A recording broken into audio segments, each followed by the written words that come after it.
Warahmatullahi wabarakatuh. Perkenalkan, nama saya Dina Gunawan. Ini adalah tutorial untuk pembuatan website aplikasi menggunakan CodeIgniter 4 dan PHP ya teman-teman.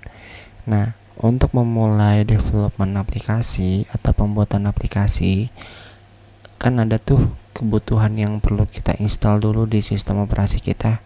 Nah, di antara kebutuhan itu kita perlu menginstal namanya itu adalah Node.js teman-teman. Bagi teman-teman yang asing, intinya Node.js itu kita pakai untuk generate project CodeIgniter 4-nya ya gitu ya. Dan sebenarnya lebih jauh fungsi Node.js ini banyak teman-teman, bisa dipakai backend dan lain-lain. Tapi Node.js ini kita pakai untuk generate project CodeIgniter 4-nya itu teman-teman. Kan di Node ini juga sudah ada npm, jadi kita bisa pakai gitu teman-teman ya. Terus kedua, kita perlu download exampp. Exampp itu di dalam exam itu sudah ada MySQL dan Apache. Jadi kedua hal itu kita pakai. Dan exampp ini biasanya kita pakai untuk memakai MySQL-nya atau database-nya.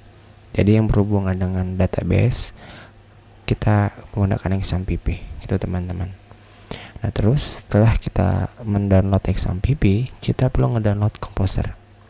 Composer ini kita pakai untuk ngedownload library yang kita butuhkan.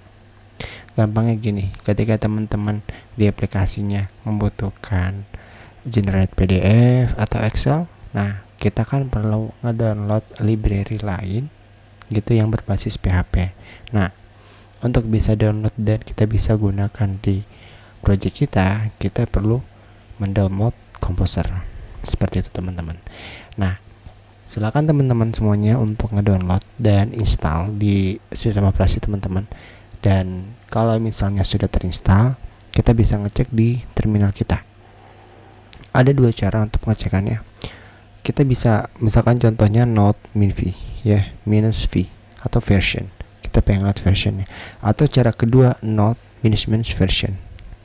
Sebenarnya intinya sama aja untuk ngecek apakah node itu sudah terinstall atau belum di sistem operasi kita. Gitu ya. Kalau sudah terinstall, dia akan muncul seperti ini. Nah, di dalam node itu sudah ada npm. Jadi node dan npm itu udah jadi satu dan keduanya kita pakai. Nah, terus kita bisa ngecek nih teman-teman, apakah PHP kita sudah terinstall atau belum dengan PHP -v. Jika sudah, maka dia akan muncul. Dan terakhir kita perlu mengecek Composer -v untuk ngecek apakah Composer itu sudah terinstall atau belum. Gitu. Kalau sudah terinstall, dia akan muncul seperti ini, 2.2.5. Ini teman-teman.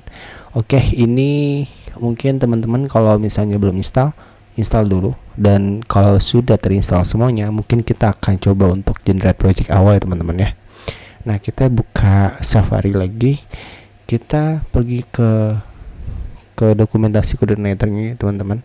Di sini ada build your first application. Jadi ini adalah nge-build awal aplikasi kayak gimana caranya. Kalau kita agak ke bawah, di sini ada nih Composer create project CodeIgniter 4 ya. Composer bikin aplikasi, basisnya apa nih? Nah, di sini nama aplikasi kita. Sekarang kita bikin nih teman-teman. Ini kita kopas aja. Kalau misalnya teman-teman mau ngetik aja. Kalau misalnya mau kopas aja. Intinya adalah ini bikin project baru. Sudah di sini kita tinggal klik kanan, paste gitu. Nah, di sini saya paste teman-teman. Nah, ini saya mau namain belajar. Nah, di sini dia nge-creating dia ngedownload library seperti fungsinya di awal tadi. Jadi Composer itu untuk ngedownload library PHP-nya. Jadi kita tunggu sampai selesai.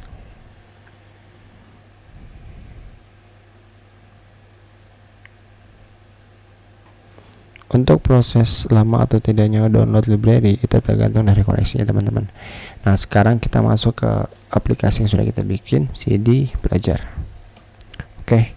Nah, teman-teman kalau misalnya pengen tahu ada perintah apa aja sih di PHP itu, atau cara ngejalaninnya gimana sih ya. Nah, untuk ngejalaninnya PHP Spark Serve.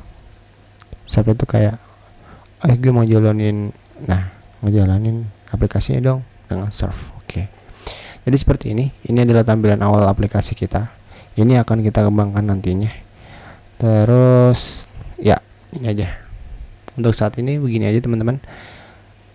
Oke, semoga teman-teman bisa mengikuti. Kurang lebihnya mohon maaf. Assalamualaikum warahmatullahi wabarakatuh.